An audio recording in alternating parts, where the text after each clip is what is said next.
September 12, 2002.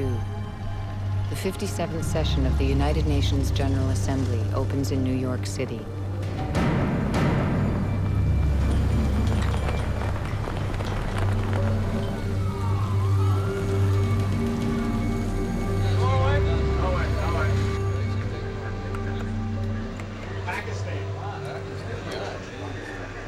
Pakistan coming in at 6. Mustache.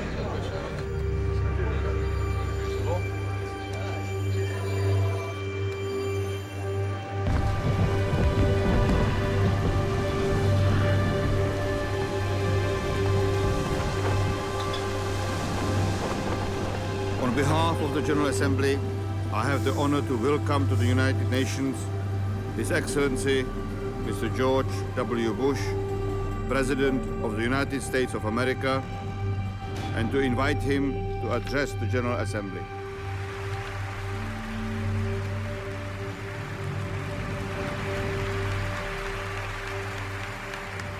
Mr. Secretary General, Mr. President, distinguished delegates, and ladies and gentlemen, we meet 1 year and 1 day after a terrorist attack brought grief to my country and brought grief to many citizens of our world. All the world now faces a test, and the United Nations a difficult and defining moment. Will the United Nations serve the purpose of its founding, or will it be irrelevant?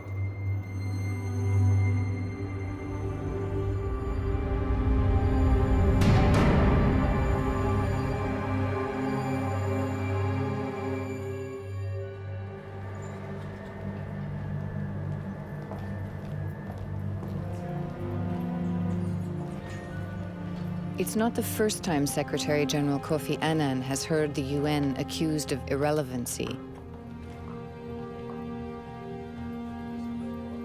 Right now, there are 60 nations fighting wars, and the UN has peacekeeping missions in 15 of them. Iraq has tarnished the UN, but Annan's got a much bigger problem: the Democratic Republic of Congo.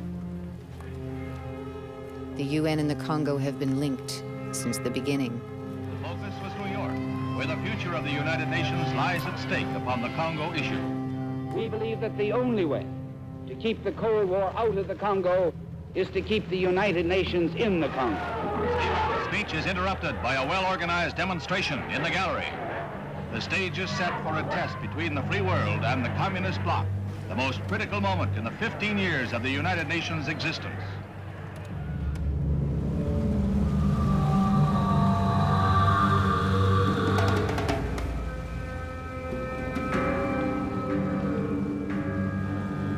"40 years later, a 5-year civil war in the Congo is coming to an end.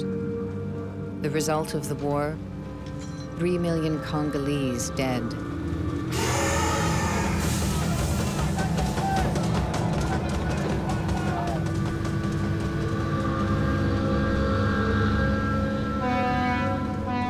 The United Nations is spending $600 million a year creating peace in the Congo. Whether it will work is uncertain. Hanging in the balance, the lives of 55 million Congolese.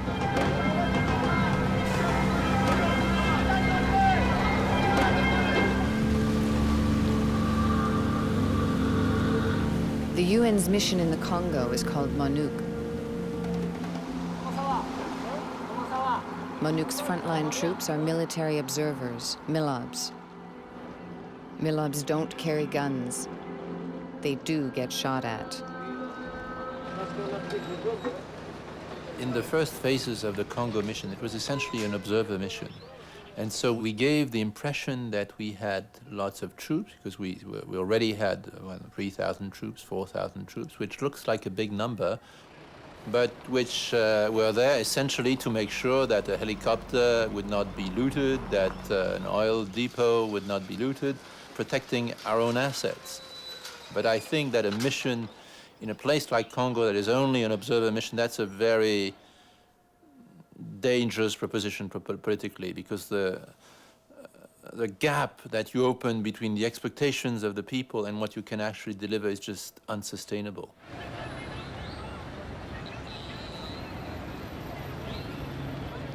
The Congo has been fractured by the civil war. The western half, a madhouse, controlled by President Joseph Kabila. Its capital, Kinshasa, will be the site of a transitional government.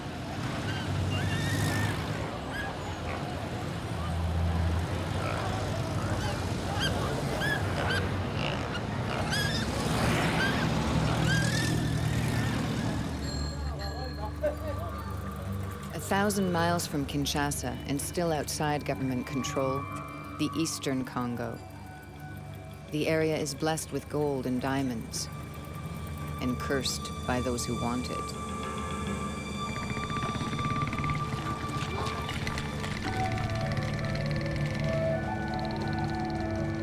One eastern district is particularly dangerous. It's called Ituri. Although outwardly peaceful, the region is controlled by a dozen violent warlords.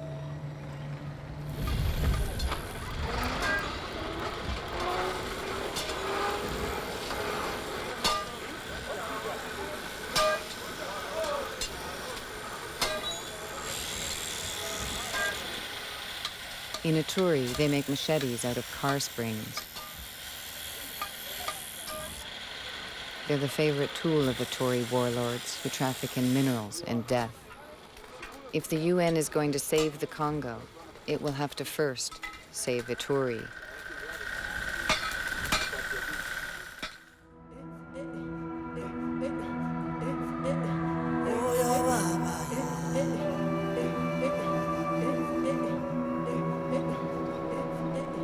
New York. The UN's Department of Peacekeeping Operations, DPKO, constantly monitoring the situation in Ituri. The news from the ground is not good. Mr. Chair. Good morning, General Diallo. Good morning, Ms. Derek. I'm sorry that we're somewhat disorganized this morning. It's been a rough week on our side. But we understand that you're chairing the meeting this morning? Yes, Okay. as you see. Okay, we had this morning an incident. Two of our militias went out of their house to go to the spring for water. And they were attacked by a group of 8 individuals in civics, but armed with Kalashnikov, machetes and knives. But fortunately, the team leader who was driving accelerated and managed to escape. I think that as long as there is no agreement in Ituri, it will be very risky to have a military unit deployed. Our understanding from talking to council members is that it's unlikely that we're going to get a resolution for another 2 to 3 weeks. And apparently, according to our interlocutors, so to speak, it's tied to Iraq. Some of the rumors are that the U.S. Congress sees the Congo as a French issue, and since the U.S. Congress is not very happy with the French over their position on Iraq, they're not prepared to do anything on the Congo until they settle Iraq. In the meantime, we will try to make the situation there as public as possible with the Security Council, with the SG, and in the press, so that if it does get out of hand, nobody can say that the UN didn't warn them.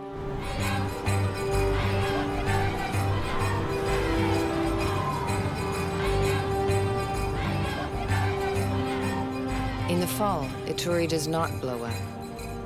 Just before Christmas, a code cable is received at UN headquarters. A formal Congolese peace agreement is finally ratified. There have been others. This one looks promising. We have just been through a period where there was the role of MONUC on the ground, monitoring the disengagement. And the question now is, how do you establish the connections so that the international community is not perceived as a sort of a new colonial power? There is a core that is the heart of the peace process. Elections security sector, rule of law, in essence. All the rest, it's important. There needs to be good schools, there needs to be a good health system and everything, and Congo needs everything. But it's not mission critical in the sense of a peace process.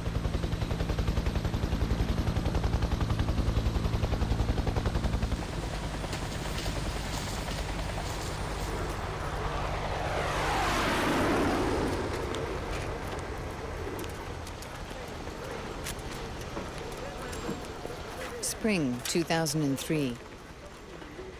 Peace in the Ituri was too good to be true.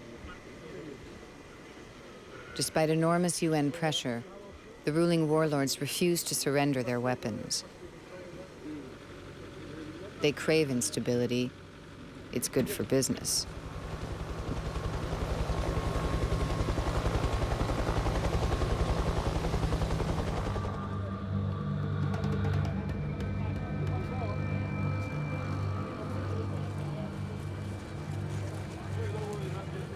The Ituri schools closed due to increasing violence.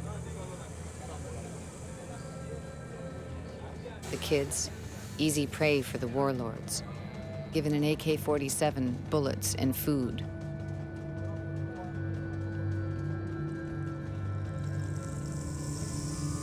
What the warlords get in return? Ituri's gold.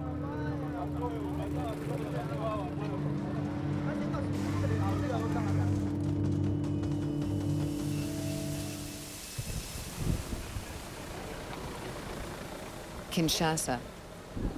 The UN's MONUC headquarters is worried.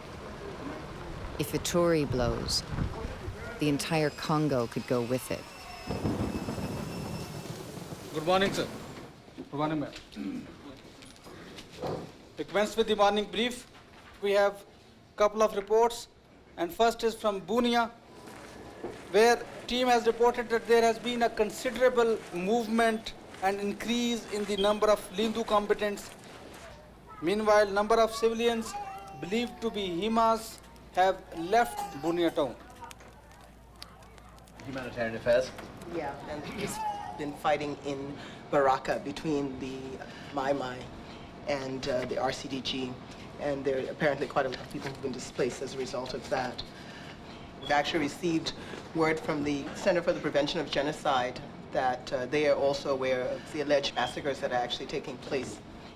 In Uvira, situation stayed calm yesterday. I think it's enormously important to understand the psychology of some of the people that were inside MONUC. The UN as a whole has paid a terrible price for the perceived failures of what happened in Srebrenica and what happened in Rwanda. We would do everything that we could to make sure that we didn't have another Srebrenica, we didn't have another Rwanda on our watch. And that was the key thing, that the UN couldn't take another disaster, another genocide, while it was deployed in the area, no matter how lightly deployed, no matter how inadequately.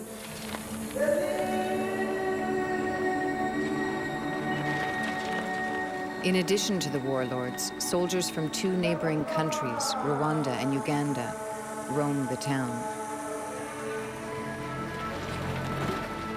The two countries claim they're legitimately protecting their borders with the Congo, but they also want Ituri's wealth.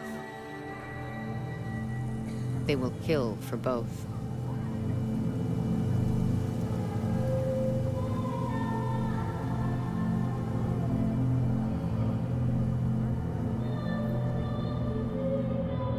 By the end of March, early April, we were saying, please, members of the Security Council, please, international community, give us some time. MONUC had 4,500 people in this enormous country, 4,500 troops doing all sorts of things. We could not deploy ourselves into Ituri to try to prevent the massacres that we expected were going to take place.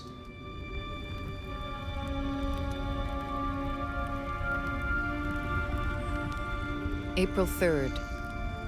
Jacques Grinberg's worst fears come true. The village of Drodro, near Bunia, is attacked. Several hundred villagers, mostly women and children, hacked to death.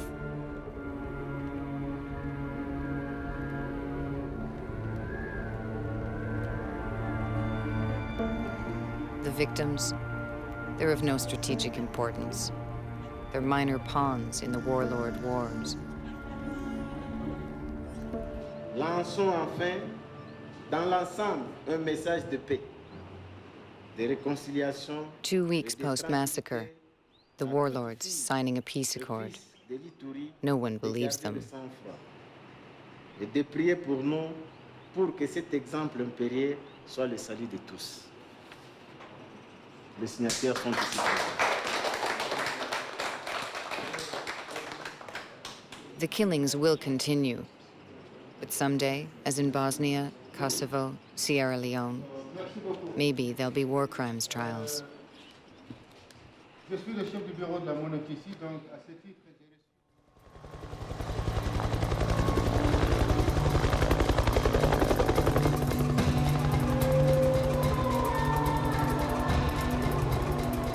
Five days later, a team of UN investigators heading for Drodro, site of the recent massacre.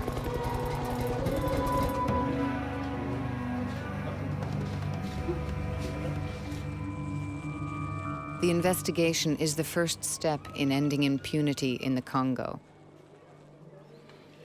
Est-ce que parmi ces assaillants, il y a des enfants aussi, des mineurs qui ont pris les lances, les haches pour commettre aussi des crimes? Oui. Des enfants qui ont participé activement au massacre et aussi des femmes. Il y a qui parlait les Kilendo, que tout le monde parle ici. Il y a qui parlait les Swahili, que l'armée parle au Congo et en Ouganda. Vous voulez dire que ce sont vos voisins qui vous attaquent? Oui, puis ce sont d'abord les voisins qui sont utilisés par d'autres armées. Oui. Vous avez dit, ils ont brûlé leur maison. Qui a brûlé leur maison? Eux d'abord, ils ont commencé à se battre d'abord entre eux. Ils ont brûlé leur propre maison? Oui, oui. Ces gens-là étaient des ennemis même entre eux. Vous êtes habitant d'ici, non? Moi, je suis habitant d'ici. Vous ne connaissez pas s'il existe d'autres choses communes? Moi, je ne peux pas y aller parce qu'en 1994, j'ai vu les massacres à Kigali et j'étais choqué, je suis névrosé maintenant. Non, non, je sais. Ça va. Non, non, j'ai perdu ma mère, je vais sortir. Merci. Monsieur? Nous sommes bien attendus.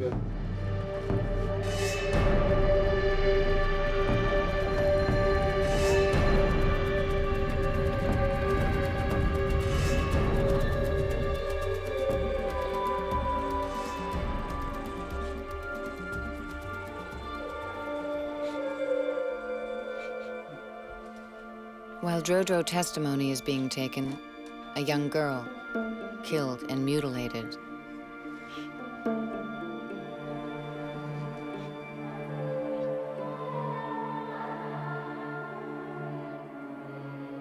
A taunt from the warlords. Investigate if you want. Nothing will come of it.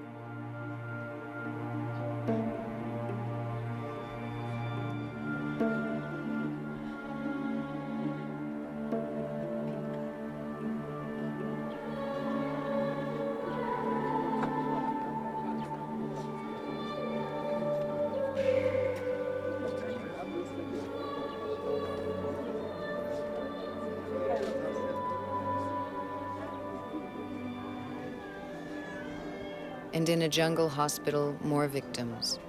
The Drodro survivors.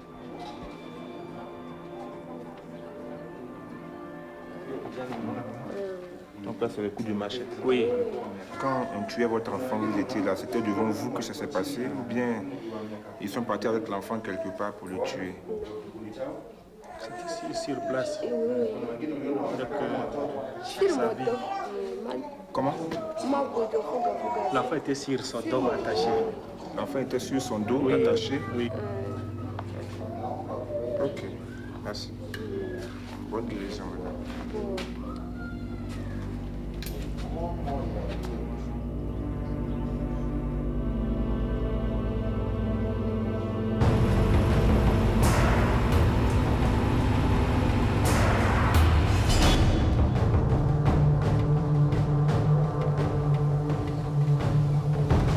By day, the Ituri tribes often share a local food market. At night, they hunt each other.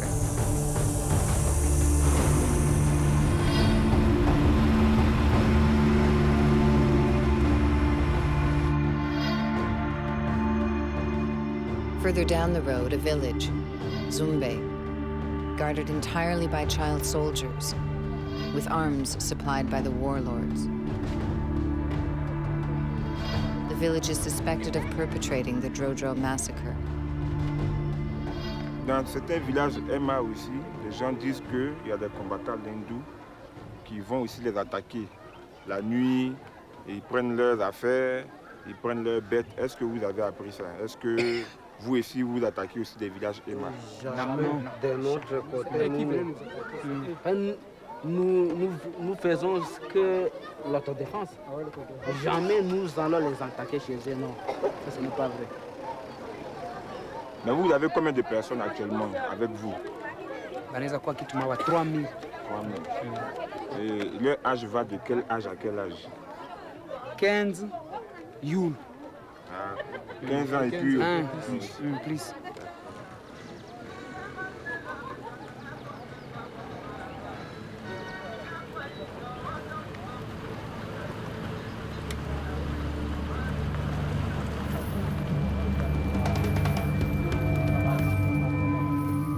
As they travel about the countryside, the UN investigators are protected by Ugandan troops.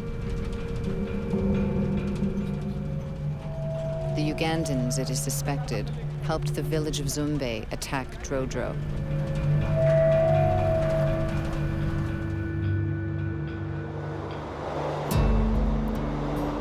Summer. The months drag on. The Security Council is in a quandary over Uganda. Ugandan troops are keeping the warlords in line, but they, along with Rwanda, are also suspected of being behind much of the Ituri violence.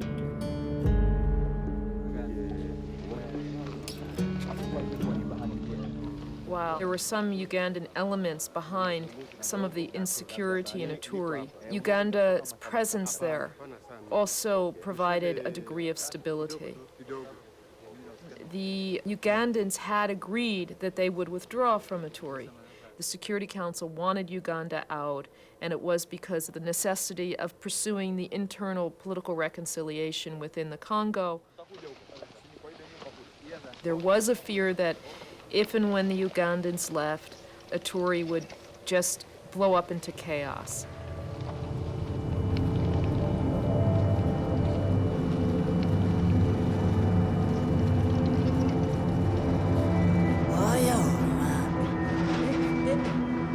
The United Nations has to be ready to quickly fill the Ugandan vacuum.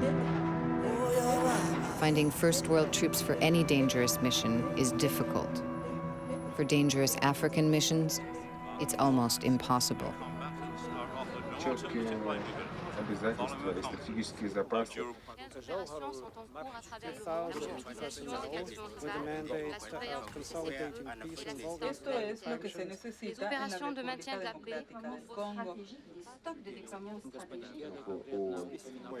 The majority of the contributors of blue helmets at present come from the developing countries. Let me be clear, they cannot nor should not be expected to continue to shoulder this burden alone. We fully recognize that many armies are downsizing and that defense budgets are often dwindling. And finally, scars from experience in Bosnia, Rwanda, and Somalia have yet to heal. Notwithstanding, there is an equally legitimate concern that the credibility and viability of UN peacekeeping remains under threat.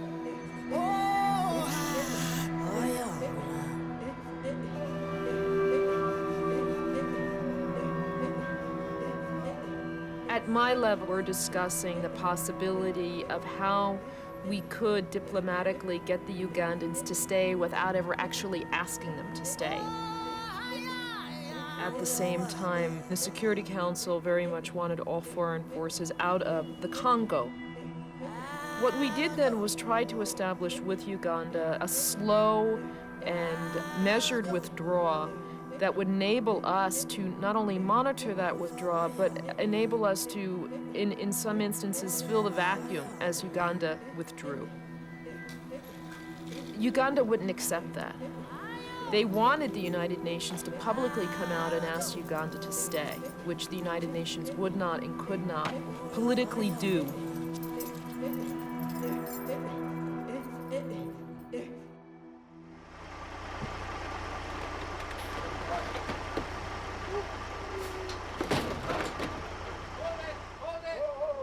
Bunia Airport, May 1st. Uganda, as ordered, pulling out of Ituri. The Security Council pleading for countries to help. Only Uruguay accepts.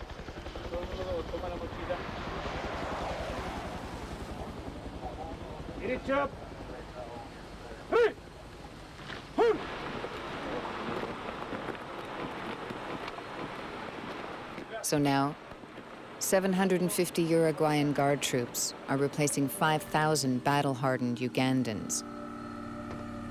It's a very dangerous changing of the guard.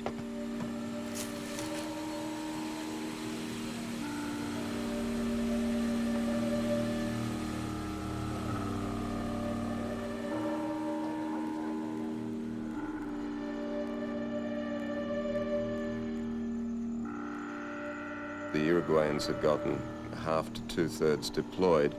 The UPDF, the Ugandan forces, started to depart via the airport. There was a day of quiet, and then immediately after that, the various militias came streaming into town.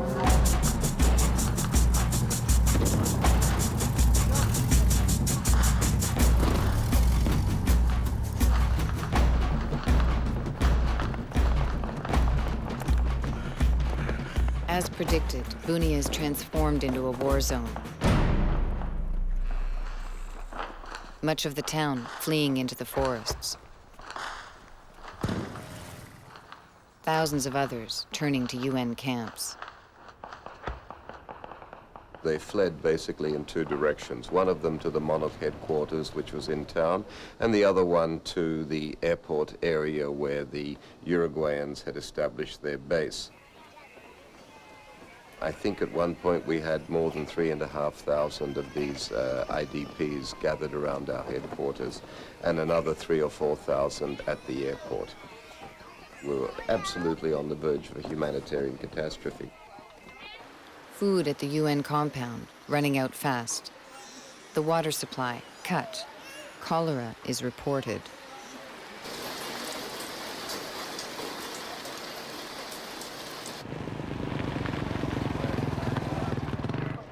At the same time, particularly I think it was the Lendu militia that started to attack MONUC.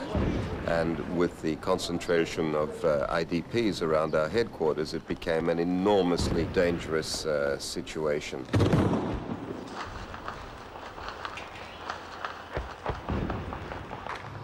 Heavy mortar shell landed inside our compound, killing, I think, a half a dozen of the IDPs that were there and injuring a much larger number.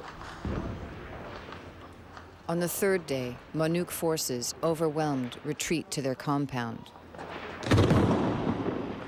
The UN is losing its gamble. The warlords are unstoppable.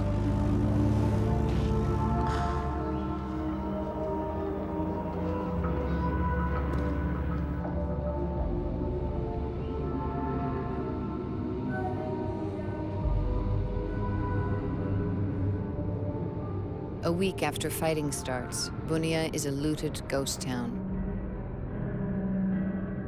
UN staff and Red Cross workers starting the recovery of some 250 corpses.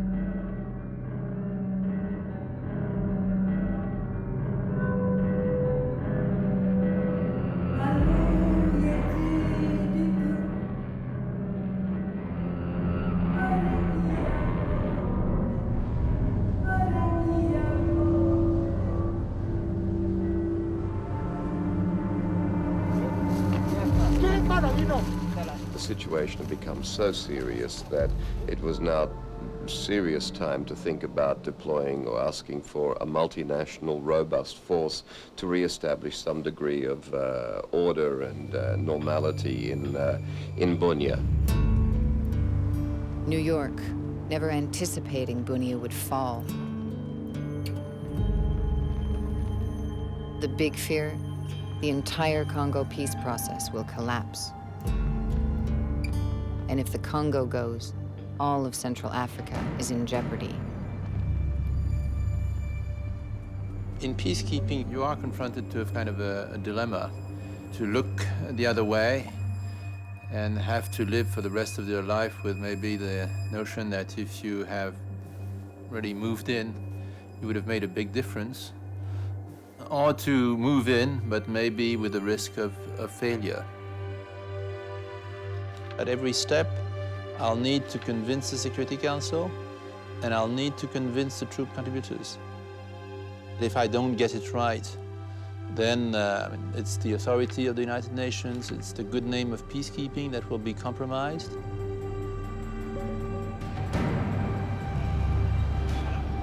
During the Congo's 5-year civil war, the press was indifferent.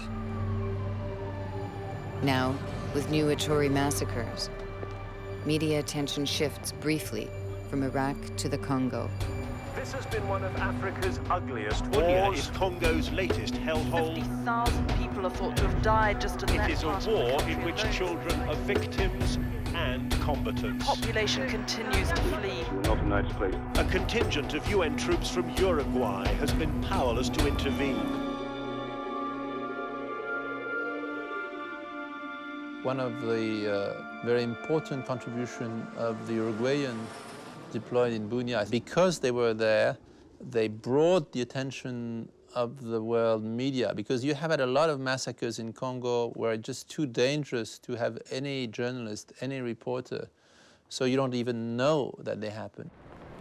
It's very hard for politicians to say, well, we just have to look the other way. And so I think this change in public opinion has an impact on the politics of the Security Council.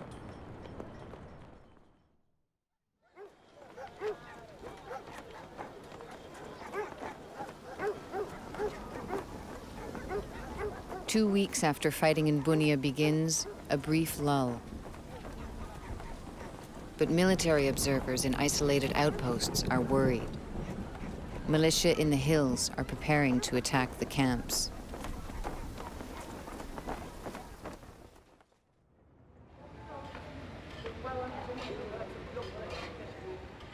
As fighting in Ituri intensifies, refugees are fleeing to the capital, Kinshasa, squatting in buildings abandoned during past wars.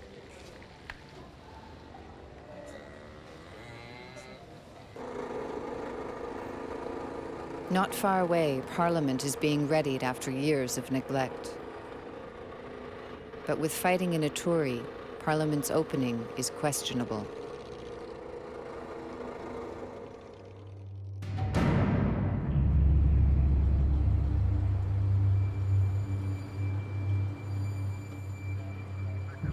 The Congo, tilting towards collapse.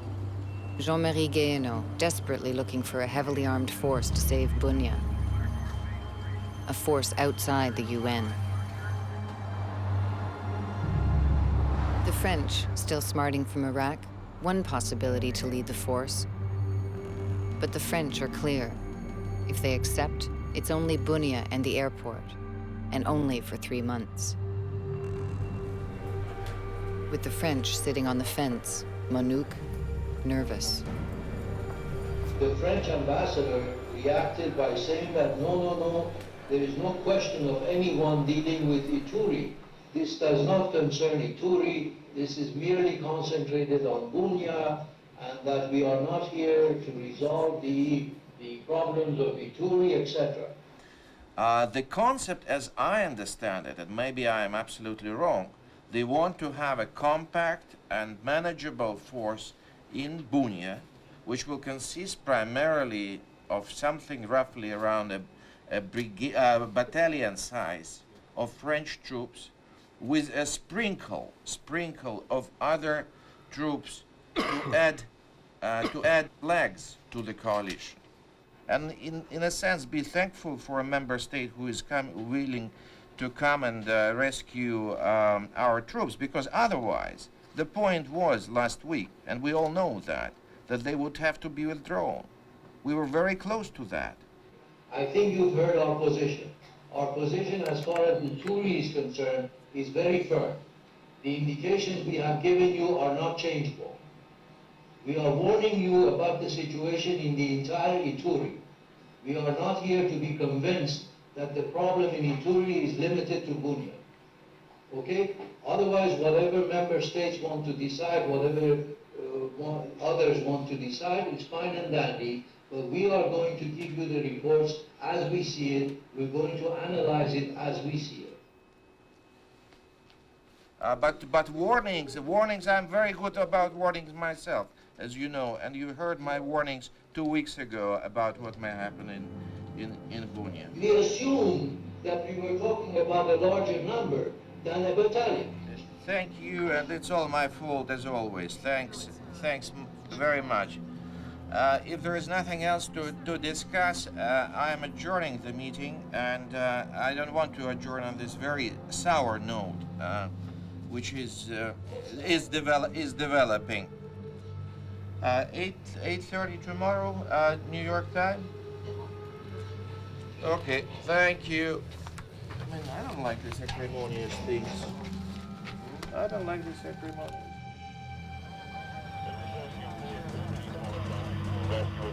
May 10th, Bunia. Urgent calls received from 2 isolated military observers in a town called Mangwalu. The Milobs, very scared. They want to be taken out. For 3 terrifying days, the Milobs wait. Extracting them, impossible due to intense fighting. May 13th, a helicopter finally dispatched to Mangwalu.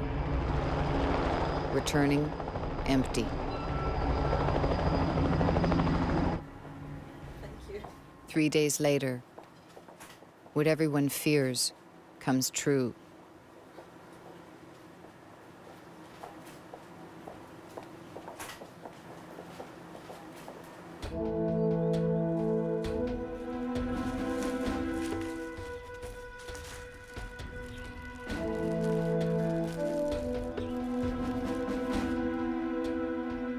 The deaths of the 2 Milobs hit MONUC headquarters hard. Rumors circulate. The rescue attempt was botched.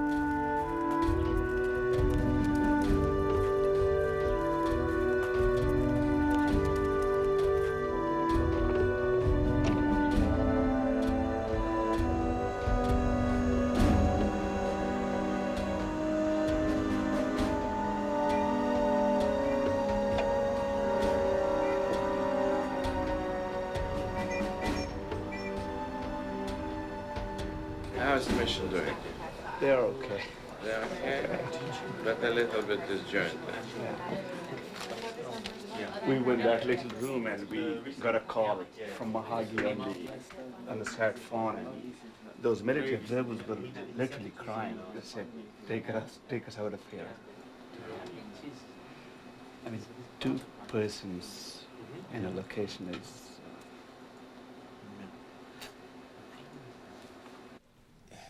There's still element of mission being somewhat dysfunctional. There is no security assessment in a proper way. People are thrown sometimes. These team sites were established in the most strange way.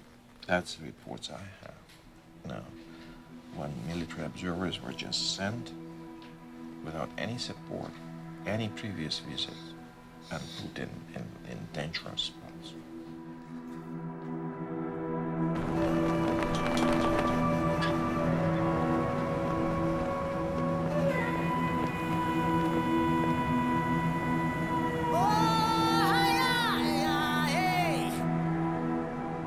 So Ayaka today, can you draft a cable in consultation with Francois Drodro of extreme, most immediate, of extreme concern on the part of this headquarters? that we want immediately by tomorrow a threat assessment to all personnel, civilian and military personnel, in the Northeast. You spoke to Germany yesterday. Mm-hmm. Can you speak to Canada today? Okay. Financial support would be helpful. Something like Although I don't think they have much money.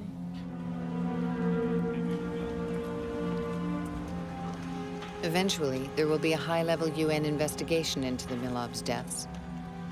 The report will be kept strictly confidential.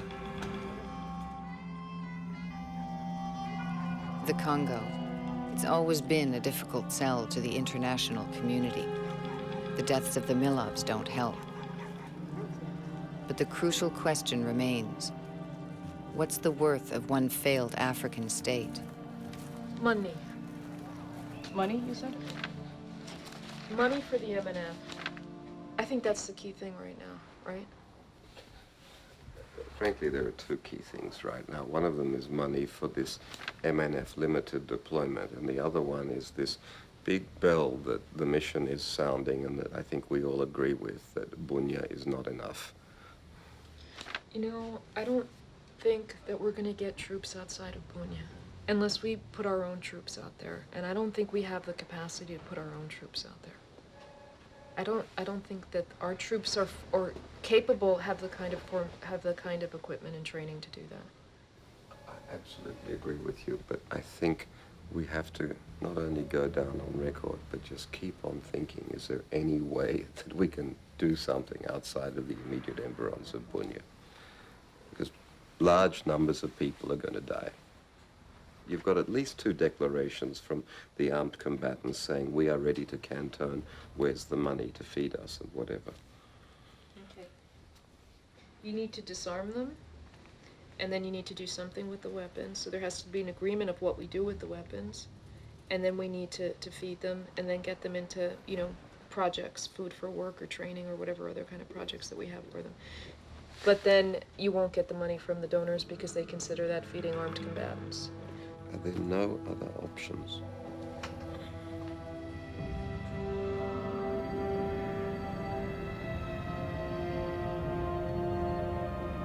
We have a plan for Bunia and airport, and hopefully the multinational force is going to deploy there.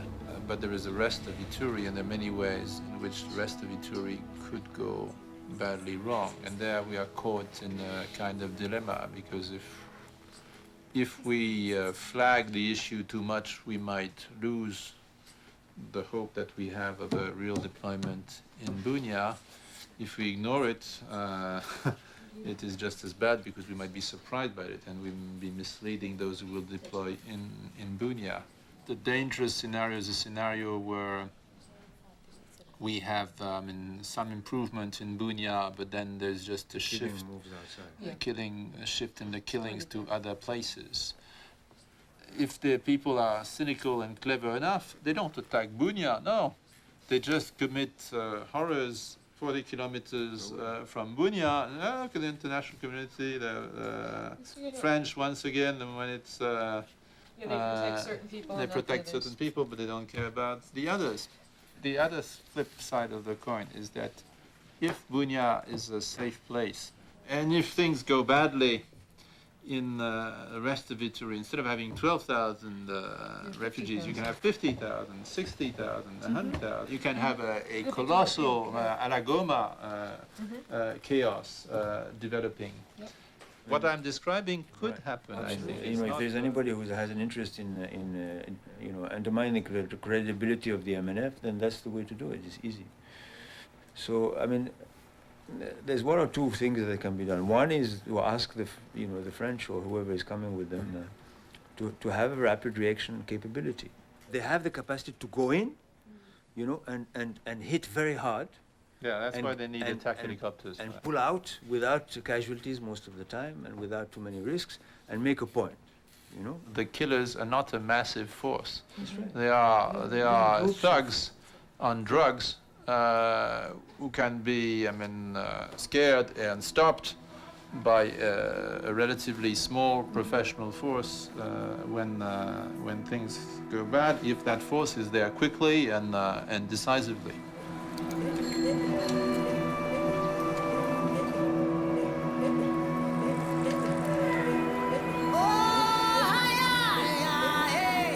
In May, I decided, and the Secretary General supported that, to move toward engagement, because we felt that the risks of loss of human lives were just too high, and that maybe with the memory of Rwanda, the possibility did exist to convince the Security Council to do the right thing. Will those in favor of the May 30th, 2003.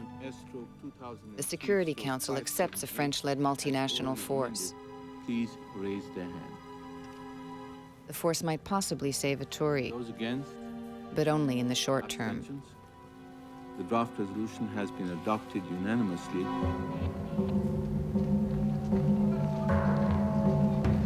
Attention, Bruno! Bruno, il y a de l'armement à l'intérieur! June, the French-led force on the ground. In Bunia, unhampered by UN rules of engagement, the French confront the warlords. But in the hills, the murders, rapes, and kidnappings increase.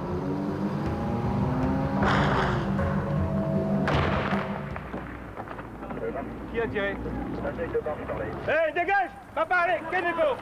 Retournez à ma poste! Couchez là! Couchez! Couchez les mains sur la tête! Couchez là! Couchez! Sur la tête, les mains sur la tête! Mettez les mains sur la tête! Couchez! In 3 months, the French will pull out of Ituri.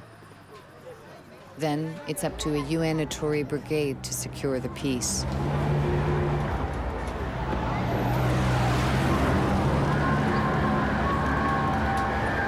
Since the French have agreed to deploy in Bunia only with a very clear time frame and a deadline, we have to be sure that by September 1st, our forces are rolling in and operational. And that's in the hands of the Council. And the Council in the hands of what will be the US decision. And there, every day that passes will make me extremely nervous.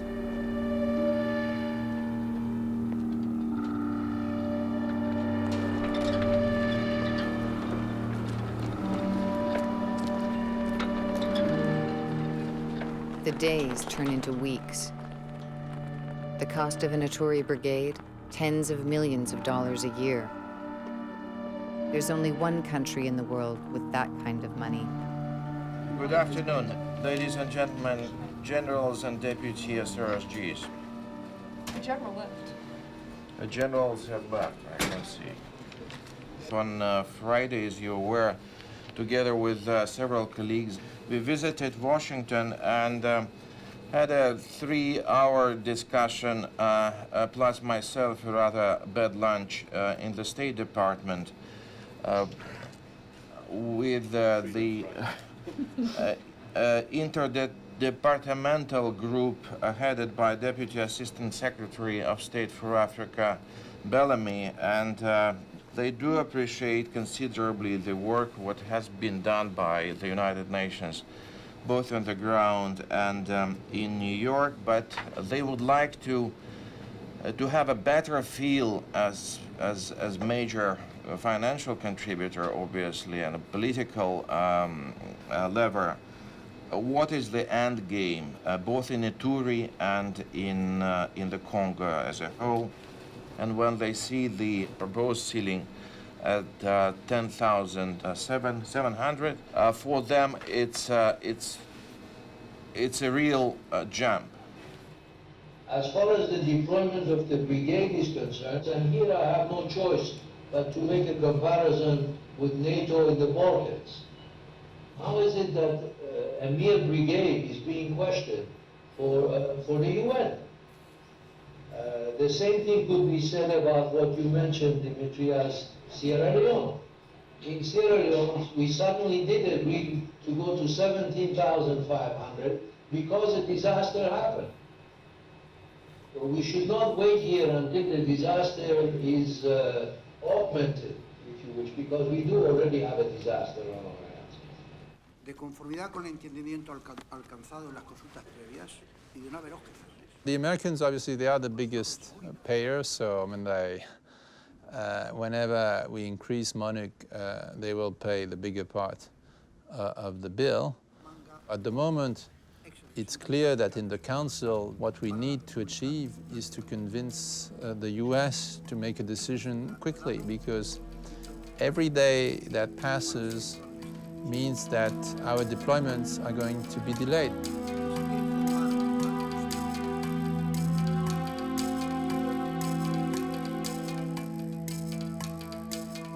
On the one hand, many of my colleagues were working to give the information necessary for troop contributors to put together the kind of troops that we would need for Ituri. My job was more on to try to convince the Security Council we had a viable plan for Ituri. And I think one of the problems with Council, and I think particularly with the United States, was that they did not see that there was really a political process in Ituri worth investing in. The U.S. told us, and I think that they had a legitimate concern, that they saw Ituri as a Somalia, and so our job really was try to convince them that there was a political process.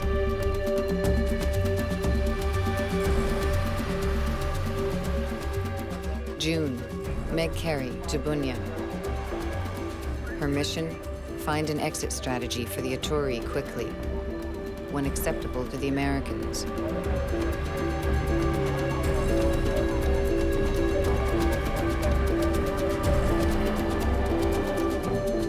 The Council met yesterday in New York and have decided to give MONUC a technical rollover, which basically means no new mandated activities, just an extension of the date of the mandate until sometime in July. But the first implication is that we will only get a task force of 1 battalion and that we would not have any additional troops beyond 1 battalion at the current date of exit of the international force. And that has major implications for the work that we do in Ituri. So we have a lot of work to do to try to convince the people who pay the bills that it's worth their investing in it.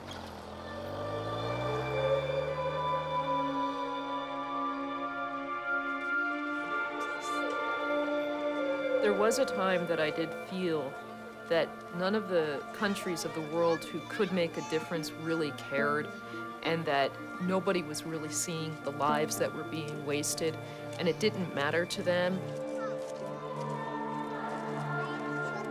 You did feel personally somewhat responsible because you felt, what am I doing wrong that I'm not being able to convince these member states that they need to provide the troops necessary to save these lives? You can't pull these people out now because then it'll make the situation worse for us. And you also felt responsible for the United Nations staff that were putting their lives at risk in Ituri. And there was a great deal of pressure. It is once again a unilateral action taken by the government.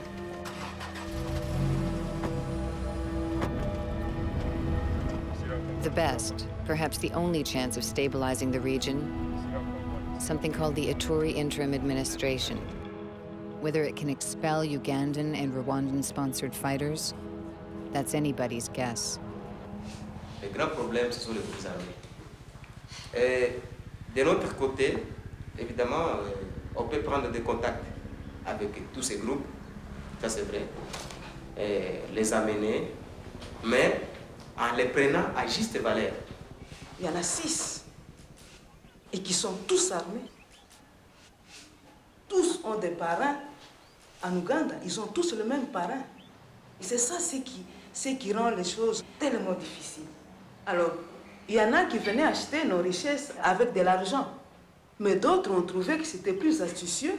On vous donne des armes et on prend les richesses. C'est comme ça qu'en Ituri, il n'y a aucune usine qui fabrique les armes. Est-ce que vous pouvez imaginer le Rwanda et l'Ouganda qui n'ont pas de l'or chez eux, mais depuis les dernières années, ce sont les plus grands producteurs de l'or et du bois. Pendant qu'ils n'en ont pas, ça vient d'où? Ça vient chez nous. Il y a des individus qui en profitent, mais leur État en profite aussi. Et comment est-ce qu'ils le font encore pendant que nous, on se bat? Ils sont derrière. Alors, quelque part là-bas, il faut faire pression sur les pays voisins, l'Ouganda et le Rwanda, qu'ils cessent de pouvoir toujours s'ingérer dans le problème du Congo en général et de l'Ituri en particulier.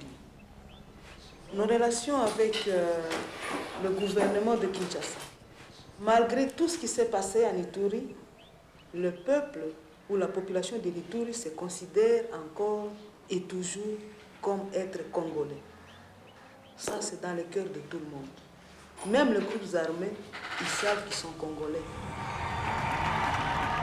What Madame Vaweka is up against is a warlord named Thomas Lubanga. Lubanga controls Bunia. He's backed by Uganda. He has a degree in psychology, the support of hundreds of child soldiers, and blood on his hands. Most peace processes that we're dealing with in Africa and beyond, the heads of factions, to a greater or lesser extent, are warlords and have very mafioso type of tendencies. You have to deal with them. You may not want to deal with them, and they may have committed all sorts of human rights abuses, but unfortunately you have to deal with them because they're the ones with the power. What do these military leaders want? I think if we talk about UPC, the leadership of UPC, definitely Lubanga wants to play a national role in the Congo, using Ituri as a pretext for it, you know. Bargain. So he has very big ambitions. So now I think what we have to see is to see how best we can, you know, try to see at national level what we can give him, even something very small, yeah. If you continue discussing with him, we can say, yes, you can play a role at national level. What happens to Lubanga after he gets to national level? He will leave everything and go. Okay, what happens to UPC after Lubanga leaves? It will finish. You have to exert pressure on Lubanga. Maybe Security Council can issue a statement or something like that, naming them, name and shame. So I think this is one of the aspects of the problem you have to If we name and shame, will that put monarch individuals in any danger for reprisals? I don't think so, if it is done at the level of the Security Council. So that's the step. Yeah, and now the carrot is to try to bring him on board. Okay, and the reason that the fighting started in Jugu and Mangwalo is because this is the resource-rich area. Yes. And that's also a place where the two tribes are sort of rubbing together. It's very significant that our militias have been assassinated in Mangwalo. It wasn't just robbery that went wrong. No, definitely not. No, definitely. I think they saw something they shouldn't have seen. That's my take on it.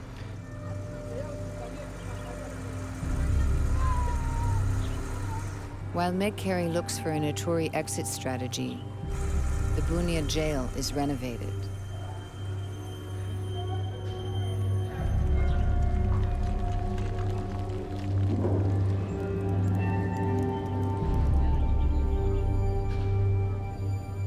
Local judges will soon be reinstated. Rebuilding any societies starts with the rule of law. There was no functioning indigenous rule of law. The quandary that we were in is that we could not hold people indefinitely without turning them over to a local judicial process. We could not also arrest people. We could detain people, but we couldn't arrest people. And so what we needed as quickly as possible was for the local police, even if it was symbolic, to begin working. Now, on CivPol, an integrated Congolese police force for Ituri is part of our exit strategy. And it's also part of our strategy to strengthen the Ituri administration and to get it to be doing the work for itself.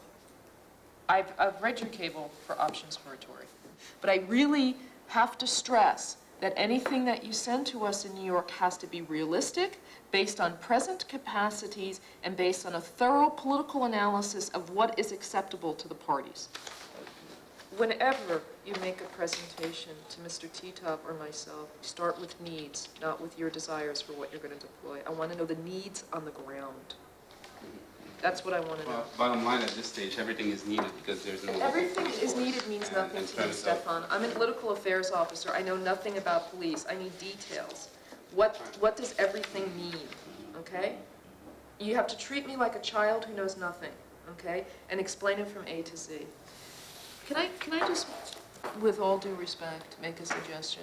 Never say you can't do anything. We will find ways of doing it if it has to be done, okay? Let's just find ways of doing it. Okay, so, hello.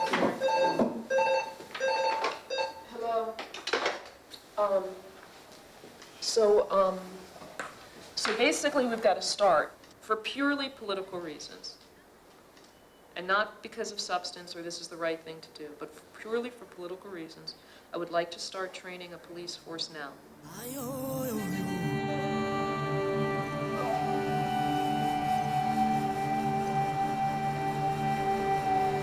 Okay, no, it's okay. I'll call Mr. Titov tomorrow. Before you hang up, can you dial my home number? Thank you.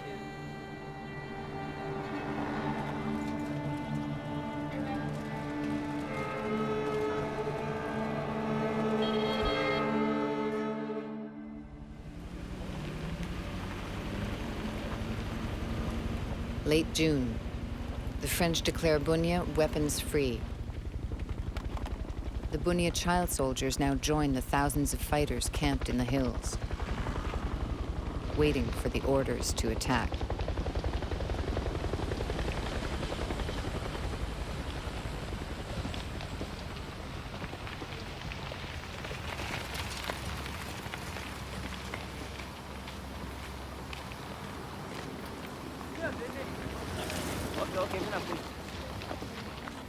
La guerre est finie? La guerre est finie.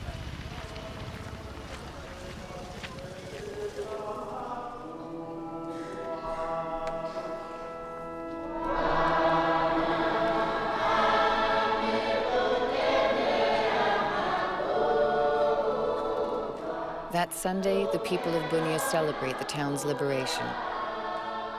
The government in Kinshasa declares the war officially over.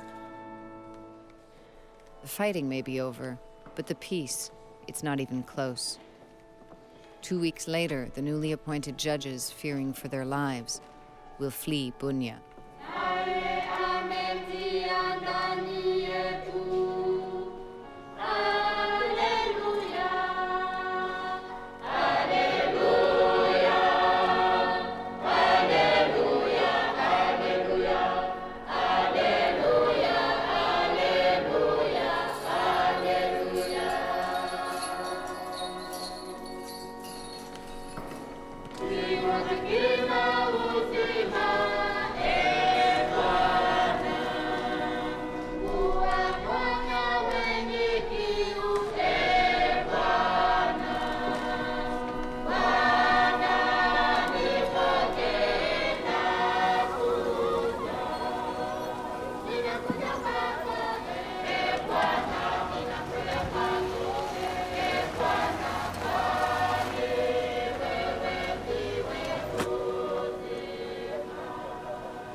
Within hours of arriving back in New York, Meg Carey drafting the Ituri exit strategy.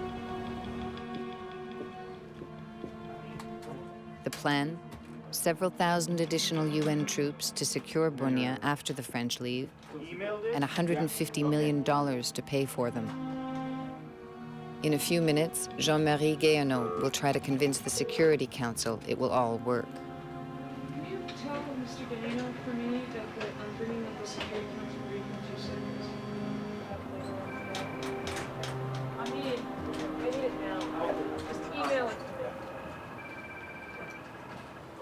Gossip?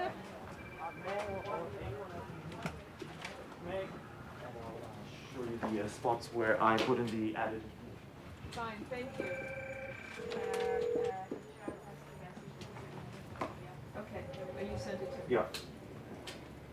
Possibly to reinforce Although detachments in North Kivu. Ça va? Okay, although this is primarily an allegation of the MLC, have we any monarch? They've apparently Okay, confirmed fine, it. fine. However, the RCD has put forth 3 demands that the DRC government... Can you take the message from me, please? I'll take it. Hi. Okay. It's 11 pages. He said fine. Tough shit.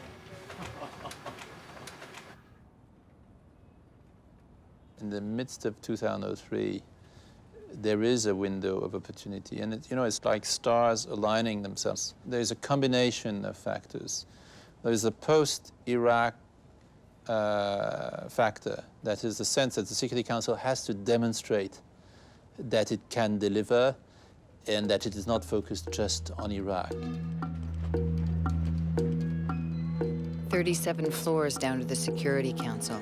Jean-Marie Guéhenno's made the trip 100 times before. He knows council debates are for public posturing. He's already made the private phone calls to nervous embassies. What he doesn't know, will it work? The Secretary General himself is in close contact with Colin Powell, with Condoleezza Rice, with the President himself. So there are contacts at top level from the UN and from other countries which have good relations with the US and which make the case for MONUC. The African countries tell the non-African members of the Council, come on, do you care about Africa or don't you? And if you care, how could you question that 10,800 troops is too much for Congo, a country the size of Western Europe? One of the things that we used on council members informally was the guilt. If we needed to withdraw, and the Secretary General would have withdrawn that battalion if need be, he would have had to. And if it had been a bloodbath, then it would have been on the shoulders of the international community. Unfortunately, the press sees the international community as being this blue building in New York, which is the UN. And so it's the fault of the UN, or it's the weakness of the UN. They don't sort of extend that to it's the weakness of member states who don't give the UN the capability to do something. To succeed in these tasks, it is critical that states in the region act cooperatively to support the process of bringing peace and stability to the people of the Democratic Republic of the Congo. The Security Council finally gives MONUC the money for an Ituri brigade and a Chapter 7 mandate, allowing the UN brigade to shoot to kill. Mr. Solana, the United States would like to thank you.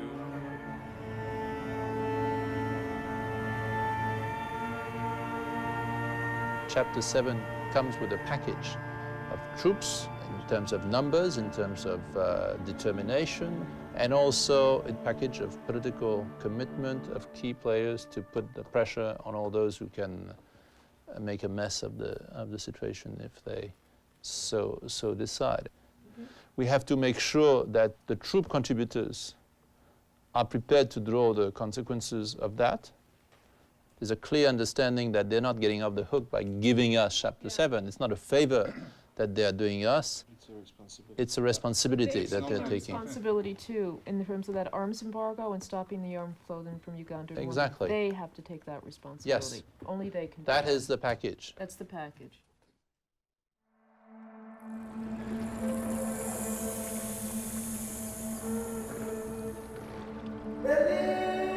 Fall 2003. The Congo River once again open. But the weapons embargo isn't working. Arms are traveling from Ituri down the Congo, spreading violence to neighboring provinces.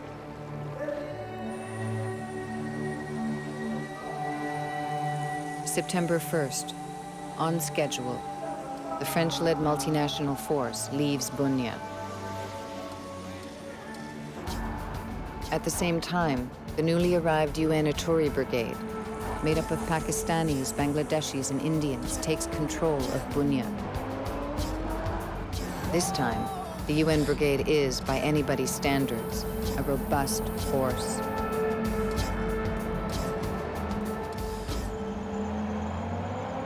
Almost immediately, the UN Brigade is tested.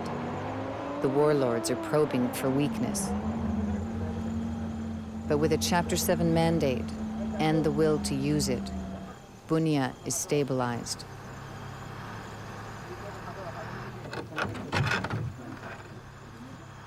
Ne bouge pas! Ne bouge pas! Fais attention! On va te tirer si tu bouges. C'est ta femme? Oui. Et mes enfants. Tu sors. Voilà, vous parlez de vêtements. Et ne t'inquiète pas, d'accord?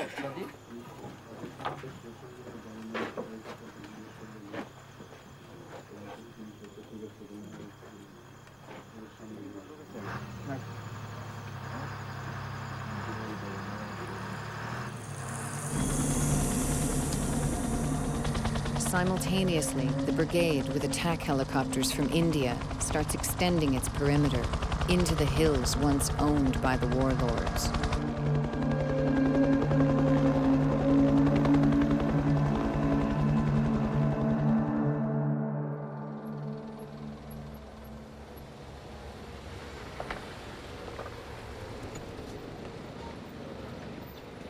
Kinshasa. The Parliament of Reconciliation finally convenes. But it won't be easy. Armies from two of the vice presidents have recently been trying to kill each other. And there have been numerous plots against the life of President Joseph Kabila. No first world country is going to save the Congo. The Congo is going to save the Congo, and the Congolese will save the Congo. And in terms of the national political process, there are some key issues. And they are difficult issues to get over. But it's not impossible to get over with sustained support.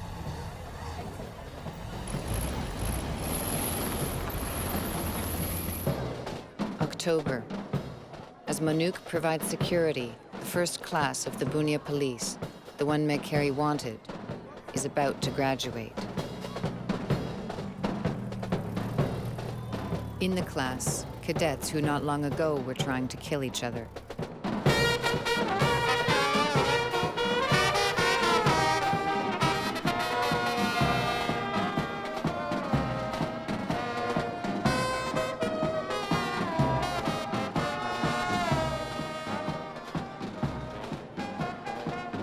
Pour tout le monde.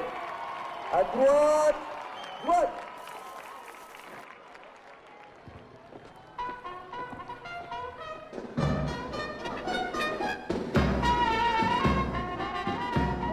What is happening in Ituri is at the forefront of what could be happening in the country as a whole. We already have the first nucleus of the integrated national police force that has been set up in the town of Bunia and the training that's been done there. So it seems to me that sometimes if you tackle the toughest problems in a concerted and adequately resourced way, and you make real progress there, it becomes a beacon or a model, or at least a precedent for what can be happening elsewhere.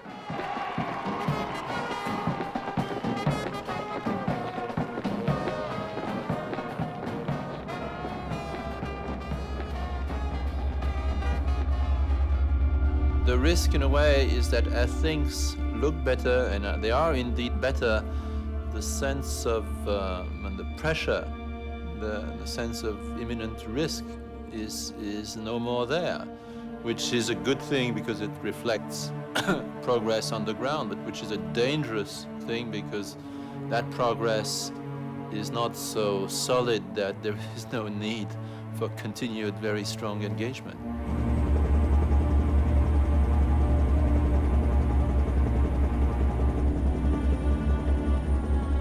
Throughout the fall, the Ituri Brigade continues moving outside Bunia.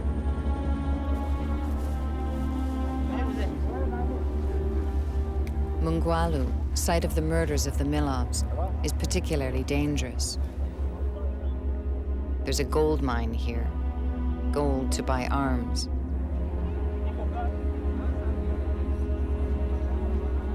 But even in Mongwalu, things are starting to change.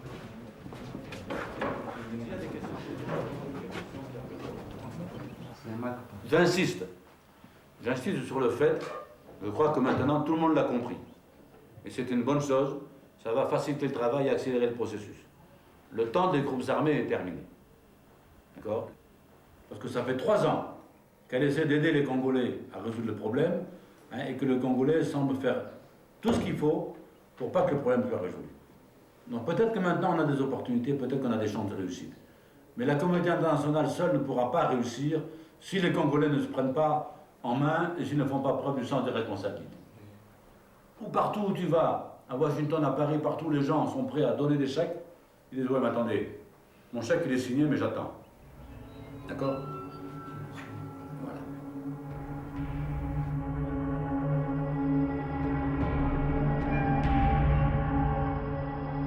Despite what their leaders may do, the Congolese child soldiers will not turn in their guns in the coming months. No one has figured out an incentive that works.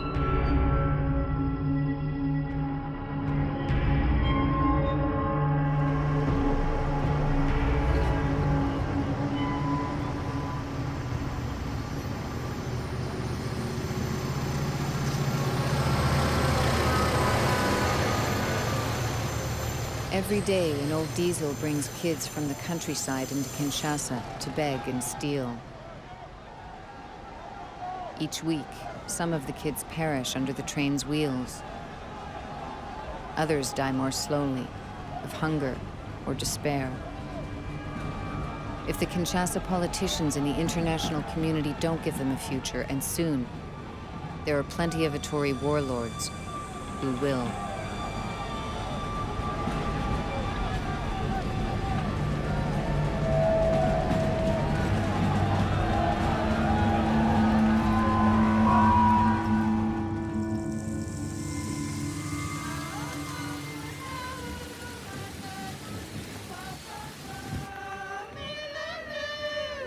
In the following months, the violence in Ituri does not stop.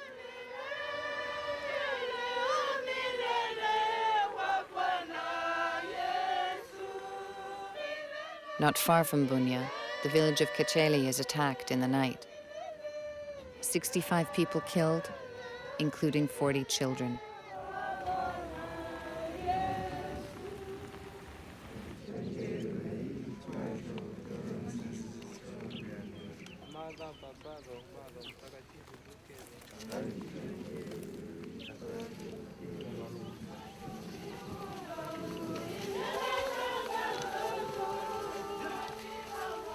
In the fall of 2003, the UN itself becomes a target. Several more milobs are killed. But the worst predictions have not materialized. A massacre on the scale of Rwanda has been averted.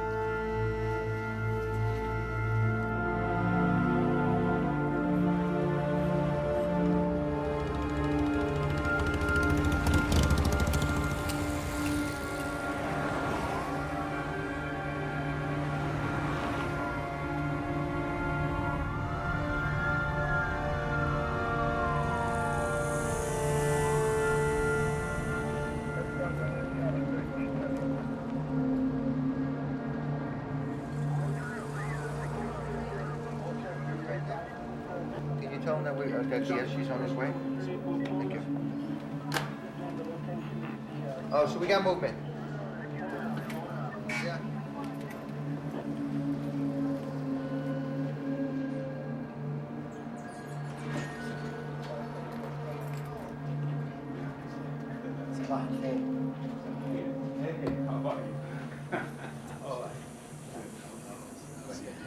It's been a mixed year for the world's peacekeeper. The Security Council failed to stop the war in Iraq. But Haiti, Burundi, and Liberia, amongst others, are qualified successes. And the Congo, a country no one wants to think about, it continues its painful march towards national elections. Thanks to the, as part of that. Oh, very good. That's terror prevention fence. That's amazing. Thanks. Thanks.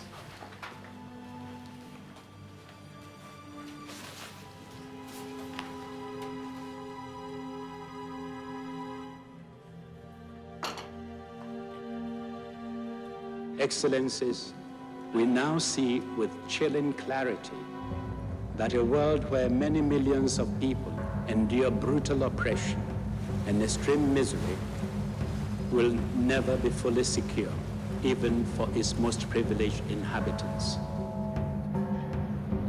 Once again this year, our collective response to events of this type in the Democratic Republic of Congo has been hesitant and tardy. History is a harsh judge. It will not forgive us if we let this moment pass.